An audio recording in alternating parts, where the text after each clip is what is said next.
میں نے انہیں کسی ریسٹورینٹ میں نہیں بلایا تھا، ہوٹل میں بلایا تھا۔ حنین تھی، اس کی وہ دوست تھی۔ میں نے انہیں کوئی کال نہیں کی تھی۔ میں سمجھ نہیں پا رہا میڈم میرے بارے میں ایسی باتیں کیوں کر رہی ہیں؟ یہ سب جھوٹ ہے، بکواس ہے۔ اس نے تیش سے کہتے ہوئے میز پہ مکہ مارا۔ سادی پیچھے کو ہوا، لب کاٹتے ہوئے سوچنے لگا۔ اب کچھ صورتحال سمجھ میں آ رہی تھی، مگر انہوں نے کہا کہ آپ نے انہیں کال کر کے کہا ہے کہ آپ نے ہی وارث قاضی کا قتل کیا ہے، اور یہ بھی کہ ساتھ ہی رکا۔ اسے وہ تمام تکلیف دہ الفاظ یاد تھے جو زمر نے اس کے سامنے آفیسر کو بتائے تھے، اور یہ کہ میں تمہیں صرف ایک گولی ماروں گا زمر، اور اس طرح کی بہت ساری باتیں۔ وہ واقعی دوہرا نہیں پا رہا تھا، اسے شرمندگی ہو رہی تھی۔ آخر زمر اس قسم کی بات کیسے کر سکتی تھی؟ میں میڈم سے ایسی بات کیوں کروں گا؟ میرے پاس دو گواہ ہیں، حنین اور علیشہ۔ ہم سارا وقت ایک ساتھ رہے، میں نے کسی سے ایسی کوئی بات نہیں کی، اور میں اس کو کیسے گولی مار سکتا ہوں؟ میرے پاس تو اس وقت کوئی گن بھی نہیں تھی۔ مگر جو گولی پپھو کو ماری گئی تھی وہ علیشہ کے کمرے کے ساتھ والے کمرے کی کھڑکی سے ماری گئی، اور جب پولیس نے وہاں پہ چھاپا مارا تو وہاں موجود گن آپ کی تھی، اس پر آپ کے فنگر پرنٹس تھے۔ یہ وہی امریکن گن تھی جو آپ نے بلیک میں پشاور سے خریدی تھی، اور آپ کے نشان لگے گلاس اور کٹلری بھی وہاں سے قبضے میں لی گئی ہے۔ فنگر پرنٹس کے رزلٹس آگے ہیں۔ وہ کمرہ بھی آپ کے نام بک تھا، اور ہوٹل کے اس فلور کے سی سی ٹی وی کیمراز میں بھی خراب تھے۔ سو آپ علیشہ کے کمرے میں گئے یا دوسرے کمرے میں، کوئی ثبوت نہیں ہے، اور اس پہ مستعد زمر کا یہ بیان ہے۔ میں کچھ بھی نہیں سمجھ پا رہا، آخر ہو کیا رہا ہے فارس ماموں؟ وہ ہاشم کی بتائی گئی معلومات جو آئین زمر کے بیان کے بعد منظر عام پہ لائی گئی تھی دہراتا گیا۔ آخر میں اس کی بے بسی بھی جیسے برہمی میں بدلنے لگی۔ ہاشم واپس آ گیا تھا اور اب خاموشی سے کرسی پہ بیٹھا تھا۔ فارس نے اب کے غور سے اس کا چہرہ دیکھا۔ تم یہ کہنا چاہ رہے ہو کہ میں جھوٹ بول رہا ہوں، میں بکواس کر رہا ہوں؟ ہاں، میں صرف اتنا پوچھ رہا ہوں، کیا آپ نے پپھو کو کال کی تھی؟ میں نے کسی کو کوئی کال نہیں کی۔ میں میڈم سے ایسی بات کیسے کر سکتا ہوں؟ میں انہیں گولی مارنے والا ہوں؟ ربش! گولی مارنے سے پہلے کون بتاتا ہے؟ اس نے اشتعال سے سر جھٹکا، جیسے بس نہ چل رہا ہو۔ اس میز کو اٹھا کر سادی کے اوپر دے مارے۔ سادی ایک دم رک کر اسے دیکھنے لگا، اجنبی عجیب نظروں سے۔ میڈم کون؟ تمہاری پپھو اور کون؟ فارس اکھڑا اکھڑا سا بولا۔ آپ زمر کو میڈم کہتے ہیں، رائٹ؟ اس کے ذہن میں جیسے الارم بج رہا تھا۔ قدرے پرجوش سا ہو کر وہ آگے کو ہوا۔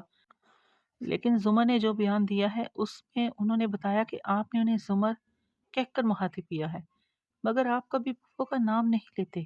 مجھے یاد ہے آپ ہمیشہ ان کو میڈم کہتے تھے۔ او ڈیم! ہاشم نے کراہ کر گویا آنکھیں بند کی۔ اسکرپٹ لکھنے میں ذرا سی غلطی کتنی تباہ کن ثابت ہو سکتی تھی۔ فارس نے ہلکے سے شانے اچکائے۔ اس سے کیا فرق پڑتا ہے؟ وہ ابھی تک سادی کی بات کا مطلب نہیں سمجھا تھا۔ سادی تیزی سے کھڑا ہوا۔ میں جانتا ہوں آپ نے کچھ نہیں کیا، آپ سچ کہہ رہے ہیں، آپ نے واقعی انہیں کوئی کال نہیں کی، آپ فکر مت کریں۔ اس نے تسلی دینے والی انداز میں فارس کے کندھے پہ ہاتھ رکھا۔ ہاشم بھی اٹھ کھڑا ہوا۔ میں باہر انتظار کر رہا ہوں تمہارا، اور باہر نکل گیا۔ ہاشم بھائی بہت جلد آپ کو یہاں سے نکال لیں گے۔ ہاں، فارس نے استہزائیہ سر جھٹکا۔ ہاشم اور میرے لیے کوشش کرے گا؟ کبھی بھی نہیں۔ وہ جو کر رہا ہے وہ بھی صرف دکھاوے کے لیے ہے۔ میں اس کو جانتا ہوں، اپنا مطلب نہ ہو تو وہ کسی کی مدد نہیں کرتا۔ سادی نے متعجب سا ہو کر اسے دیکھا۔ وہ ان پہلے لوگوں میں سے تھے جنہوں نے آپ کی بے گناہی پہ یقین کیا تھا۔ کم از کم ان کے بارے میں آپ کو اتنا منفی نہیں ہونا چاہیے۔ آپ تسلی رکھیں، ہاشم بھائی آپ کو بہت جلد رہا کروا لیں گے۔ فارس شاکی سا کچھ بڑبڑا کر چپ ہو گیا۔ اس کی آنکھوں میں پہلے چند دن سے چھایا ملال اور کرب اب شدید غصے میں ڈھل رہا تھا۔ آخر زمر نے اس پر اتنا بڑا الزام کیا سوچ کر لگایا ہے؟ وہ اچھی طرح جانتی تھی کہ فارس قتل نہیں کر سکتا، یا شاید وہ کسی اور کی جگہ اس کا نام لے رہی تھی، شاید وہ کسی اور کو کور کر رہی تھی، پتہ نہیں۔ اس نے سر جھٹکا۔ سعدیہ باہر جا رہا تھا، اسے جلد از جلد پھپھو سے ملنا تھا۔ جب رات کے پردے سے پھر رات نکل آئی، اس وقت کدھر جائیں جو اہل نظر ہوگا؟ اسپتال کے کمرے میں وہی دوائیوں کی بو پھیلی تھی۔ زمر با دستور اسی طرح لیٹی تھی، اس کی بیران نگاہیں چھت پر تھیں۔ ذہن میں جانے کیا چل رہا تھا۔ سعودی جب اندر آیا تو دیکھا زمر کا چہرہ پہلے سے بہت زیادہ مرجھایا ہوا اور رنگت ہلدی کی مانند لگ رہی تھی۔ اس کا ٹوٹا ہوا دل مزید ٹوٹ گیا۔ وہ قریب آیا، زمر کی آنکھوں میں کرب اترا اور ساتھ ہی گردن میں ابھر کر ڈوبتی گلٹی سی نظر آئی۔ سعدی مزید قریب آیا، یہاں تک کہ اس کے کندھے کے ساتھ آ کھڑا ہوا۔ زمر اپنی نگاہیں پوری اٹھا کر اس کو دیکھ رہی تھی۔ سعدی، اس نے مجھ پہ گولی چلائی، میں نے خود سنا، تمہیں مجھ پہ یقین ہے نا؟ چند گھنٹے پہلے پولیس آفیسرز کے سامنے سپاٹ، سنجیدہ اور مضبوط سی پروسیکیوٹر اب بہت کمزور لگ رہی تھی۔ اس کے انداز میں بھی بسی بھی تھی، خوف بھی مکڑی کے جالے کا سامان تھا، معلوم نہیں کب ٹوٹ جاتا۔ سعدی نے اسے سنجیدگی سے دیکھا۔ فارس غازی نے آپ سے کیا کہا تھا فون پہ؟ اس نے مجھے کہا کہ وہ مجھے صرف ایک گولی مارے گا۔ نہیں، مجھے ان کے الفاظ بتائیے، ایک ایک لفظ۔ زمر کی آنکھوں میں چمکتی امید مزید گہری ہوئی۔ مکڑی کے جالے کا سامان مضبوط ہوا۔ وہ پہلے سے زیادہ پر اعتماد ہو کر بولی۔ اس نے کہا، میں صرف تمہیں ایک گولی ماروں گا زمر، دل میں، اور مگر فارس غازی نے آپ کو کبھی آپ کے نام سے نہیں پکارا، وہ ہمیشہ آپ کو میڈم کہتے تھے۔ وہ ایک دم بالکل رک کر تعجب سے اسے دیکھنے لگا۔ فارس غازی نے آپ کو کوئی کال نہیں کی تھی، آپ کو فارس نے گولی نہیں ماری تھی، ان کو سیٹ اپ کیا گیا ہے۔ کچھ تو ہے جو آپ چھپا رہی ہیں، پلیز مجھے سب کچھ بتائیے، ایک ایک بات۔ زمر بالکل متحیر سی اس کو دیکھے گئی، بنا پلک جھپکے، جیسے سانس تک رک گیا ہو۔ ساتھی، تم کہہ رہی ہو کہ میں جھوٹ بول رہی ہوں؟ میں کہہ رہا ہوں کہ آپ کچھ چھپا رہی ہیں، صرف اس بنیاد پہ کہ وہ مجھے میرے نام سے نہیں پکارتا تھا۔ اس نے گولی بھی تو مجھ پر پہلی دفعہ ہی چلائی تھی، بہت ساری چیزیں پہلی بار ہی ہوتی ہیں۔ وہ جھوٹ نہیں بول رہے، انہوں نے آپ کو کوئی کال نہیں کی۔ آپ بتائیے، کچھ ہے جو آپ چھپا رہی ہیں؟ آپ وارث ماموں کے ٹارگٹ کیس کی فائلز نکلوا رہی تھی، کیا آپ کسی کو کور کر رہی ہیں؟ کیا کوئی آپ کو یہ سب کہنے پر مجبور کر رہا ہے؟ یہ خدشہ ہاشم نے راستے میں ظاہر کیا تھا، یوں ہی سرسری سا، مگر سعدی کے ذہن میں اس نے جڑ پکڑ لی۔ زمر کے دل پہ کسی نے پیر رکھ دیا تھا۔ اس کی آنکھوں میں گلابی سی نمی اتری، لب بھینچ گئے۔ تم یہ کیا کہہ رہے ہو کہ میں جھوٹ بول رہی ہوں؟ زمر، آپ مجھے سب کچھ سچ سچ کیوں نہیں بتاتی؟ اس کی آواز بلند ہونے لگی تھی۔ تمہیں معلوم ہے سعدی، وہ کیا تکلیف ہے جو میں نے پچھلے کچھ دنوں میں سہی ہے؟ میرے گردے سایاں ہو گئے ہیں، میرا باپ مفلوج ہو گیا ہے، میری زندگی کی ساری امیدیں ٹوٹ گئی ہیں، میں کبھی نارمل نہیں ہو سکوں گی۔ ایسے وقت میں بھی تمہیں لگ رہا ہے کہ میں جھوٹ بول رہی ہوں؟ تمہیں فارس زیادہ قابل اعتبار لگ رہا ہے؟ کیا تم مجھے نہیں جانتے؟ وہ متحیر بے یقین تھی۔ میں آپ کو جانتا ہوں، اسی لیے کہہ رہا ہوں، آپ کوئی بات مجھے نہیں بتا رہی، آپ کچھ چھپا رہی ہیں، کہیں نہ کہیں کچھ غلط ہے۔ علیشہ کہہ رہی ہے، حنین کہہ رہی ہے، ماموں ان کے ساتھ تھے، انہوں نے کوئی کال نہیں کی، دو تین لوگ جھوٹ نہیں بول رہے۔ وہ ناراضی سے اسے دیکھ کر تیزی سے بولا۔ زمر کے ابرو غصے سے اکٹھے ہوئے، اس نے کوہنی کے بل قدرے اٹھنے کی کوشش کی۔ ہاں ٹھیک ہے، وہ سب سچ بول رہے ہیں، ایک میں جھوٹ بول رہی ہوں۔ تمہیں نہیں کرنا میرا اعتبار مت کرو، لیکن میں دنیا کی ہر عدالت میں جا کر اس کے خلاف گواہی دوں گی۔ میں پوری دنیا کو بتاؤں گی کہ کس طرح اس نے میرے اوپر گولی چلائی، اپنی بیوی کو مارا، اپنے بھائی کو مارا، میری زندگی برباد کر دی۔ سعدی نے غصے سے مٹھیاں بھینچ لی۔ آپ کو پتا ہے آپ کا سب سے بڑا مسئلہ کیا ہے زمر؟ جب آپ کے دماغ کی سوئی ایک بات پہ اٹک جاتی ہے تو پھر وہ وہاں سے نہیں ہٹ سکتی۔ آپ اس کے آگے پیچھے ہر قسم کی سوچ کا دروازہ خود پہ بند کر لیتی ہیں۔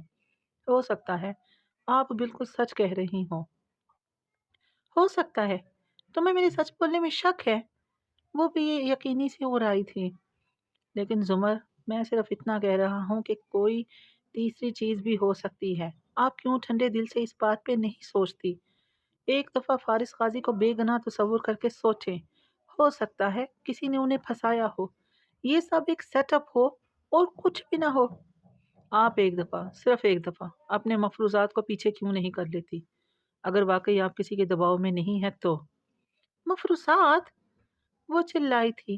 میں کتنی دفعہ کہہ چکی ہوں، میں نے اس کی آواز سنی ہے، اس کا فون آیا تھا مجھے، اس نے مجھ پہ گولی چلائی۔ میں فارس کی آواز پہچانتی ہوں، میں جانتی ہوں وہ فارس ہی تھا۔ ہر چیز کی سینس بنتی ہے سوائے اس کے کہ تم میری بات سننا نہیں چاہتے۔ تمہیں مجھ پہ اعتبار نہیں ہے، ٹھیک ہے سعدی، مت کرو اعتبار مجھ پہ، لیکن ایک وقت آئے گا جب عدالت اس کو سزا سنائے گی، اور جب وہ مجرم ثابت ہوگا اور وہ خود اعتراف جرم کرے گا، تب میں تم سب کے چہرے دیکھنا چاہوں گی۔ تم، حنین، بھابھی، کوئی بھی میری بات پہ یقین نہیں کر رہا، میں جانتی ہوں، لیکن تم لوگ دیکھو گے، ضرور دیکھو گے۔ تیز تیز بول کر وہ ہانپنے لگی تھی، سر تکیے پہ گرا دیا۔ سعدی خفگی سے پیچھے ہوا۔ ایک یہی سب سے بڑا مسئلہ ہے آپ کا، آپ کسی دوسرے کی کوئی بات سمجھتی نہیں ہے، آپ سمجھنے کے لیے بات نہیں سنتی، آپ جواب دینے کے لیے بات سنتی ہیں۔ آپ اپنے خیالات میں اتنی فکسڈ ہو جاتی ہیں کہ آپ کسی نئے تصور کے لیے اپنا ذہن کھلا نہیں رکھتی۔ آپ کو خود بھی پتا ہے کہ آپ غلط کہہ رہی ہیں، مگر اور زمر کے لیے یہ بہت تھا۔ نکل جاؤ میرے کمرے سے، اب بھی اور اسی وقت یہاں سے چلے جاؤ، مجھے اکیلا چھوڑ دو، مجھے تم سے کوئی بات نہیں کرنی۔ اس نے چلاتے ہوئے بازو اٹھا کر دروازے کی طرف اشارہ کیا۔ سعدی بھی غصے سے کھڑا اسے دیکھتا رہا۔ وہ اتنی ضدی کیوں ہو رہی تھی؟ وہ اس کی بات کیوں نہیں سمجھ پا رہی تھی؟ آپ کو صرف اس بات کا غصہ ہے کہ میں نے آپ کو یہ کیس لینے کے لیے کیوں کہا۔ یہ کہ اس کیس کی وجہ سے آپ کی شادی ڈیلے ہو رہی تھی۔ آپ اس کیس کا غصہ فارس ماموں پہ نکال رہی ہیں، اور کوئی بات نہیں ہے۔ آپ ایک دفعہ پھر وہی کر رہی ہیں۔ ان کی بیوی کا قتل ہوا ہے، ہمارا خاندان تباہ ہو چکا ہے، اور آپ اپنی ضد کو لے کر بیٹھی ہوئی ہیں۔ زمر، آپ ایسا کیوں کر رہی ہیں؟ نکل جاؤ میرے کمرے سے اور دوبارہ مت آنا، میں تمہاری شکل بھی نہیں دیکھنا چاہتی اس وقت۔ جاؤ سعدی، وہ زور سے چلائی، پانی سے گاڑا۔ نکل جاؤ میرے کمرے سے اور دوبارہ مت آنا، میں تمہاری شکل بھی نہیں دیکھنا چاہتی اس وقت۔ جاؤ سعدی، وہ زور سے چلائی۔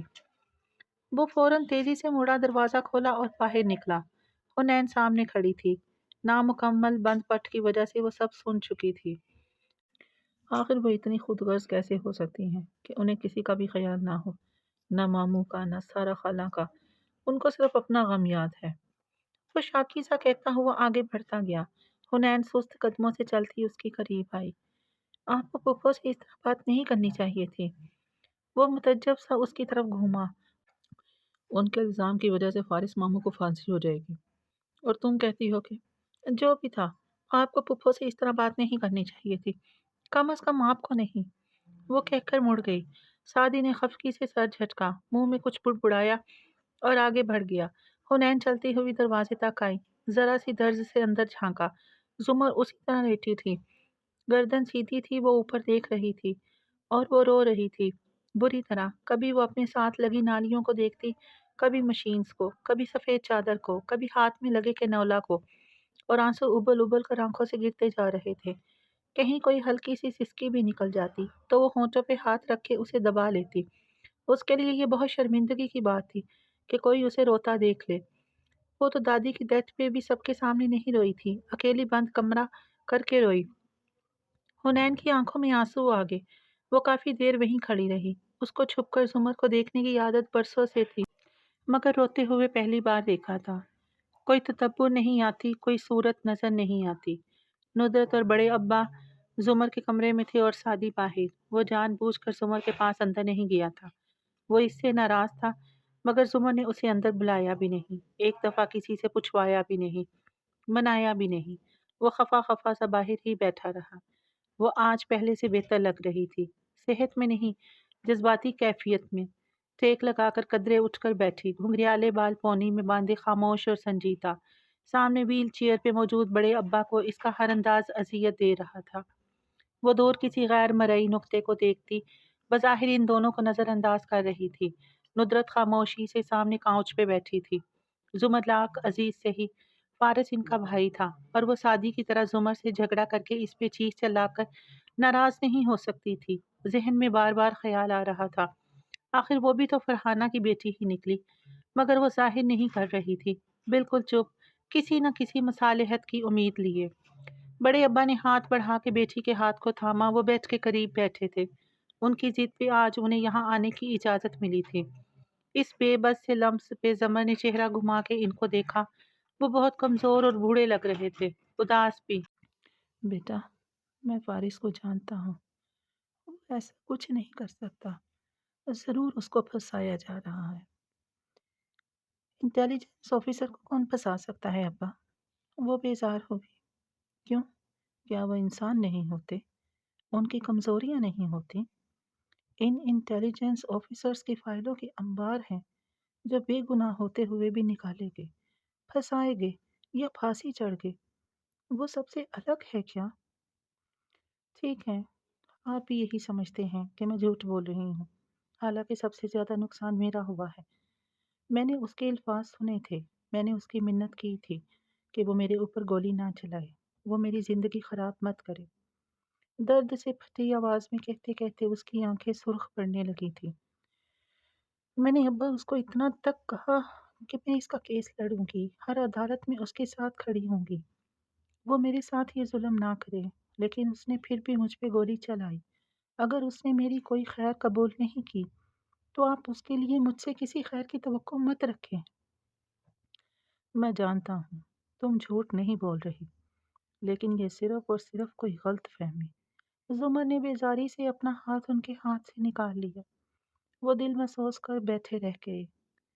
آپ لوگ پلیز مجھے اکیلا چھوڑ دیں، جس کو مجرم سمجھنا چاہیے اس کے لیے آپ کے دل میں ہمدردی ہے تو ٹھیک ہے، ہمدردی لینے کا مجھے بھی شوق نہیں، میں جیسی ہوں ویسی ہی ٹھیک ہوں۔ ایسے کیوں سوچتی ہو؟ ہم انتظام کر رہے ہیں، بہت جلد کوئی کڈنی ڈونر مل جائے گا، تمہیں کبھی ڈائلسس پر نہیں آنا پڑے گا، تم دوبارہ سے صحت یاب ہو جاؤ گی۔ وہ سپاٹ چہرے کے ساتھ گردن پھیر کر کھڑکی کی طرف دیکھتی رہی۔ ندرت آہستگی سے اٹھی، اس کے قریب آئی اور بیڈ کی پائنتی پہ بیٹھی منت بھری بے بسی سے اس کو دیکھا۔ زمر، میرے لیے کیا تم اپنا بیان واپس نہیں لے سکتی؟ فارس جیل چلا جائے گا، اس کو سزا ہو جائے گی، وہ برباد ہو جائے گا۔ اس نے زخمی نگاہوں سے ندرت کا چہرہ دیکھا۔ اور میں بھابھی، میری خوشیاں، میرے غم، ان کا کیا؟ آپ سب کو لگتا ہے کہ میں اپنی ضد پر اڑی ہوئی ہوں، شکایت آمیز نظر اپنے باپ پر ڈالی، لیکن آپ لوگ یہ نہیں سوچتے کہ میرے پاس ضد کرنے کے لیے کچھ بچا نہیں ہے، میں تباہ ہو چکی ہوں۔ اب فارس برباد ہو یا آباد، مجھے اس سے کوئی ہمدردی نہیں ہے۔ میں نے اس کی عزت کی ہمیشہ، کیونکہ مجھے انسان کے اندر کی اچھائی پہ یقین ہوتا ہے، مگر میں غلط تھی۔ وہ ایسا ہی ہے جیسا لوگ اس کے بارے میں کہتے تھے۔ آپ اس کے لیے مجھ سے کوئی امید نہ رکھیں، کیونکہ میں آپ سب کی نااعتباری سہ سکتی ہوں، لیکن فارس کو معاف نہیں کر سکتی۔ وہ گردن موڑ کر پھر سے کھڑکی کو دیکھنے لگی۔ یہ ایک اشارہ تھا کہ اب وہ لوگ چلے جائیں۔ ندرت شکستگی سے اٹھی، بڑے ابا کی ویل چیئر کے پیچھے آئیں اور انہیں لیے باہر نکل گئی۔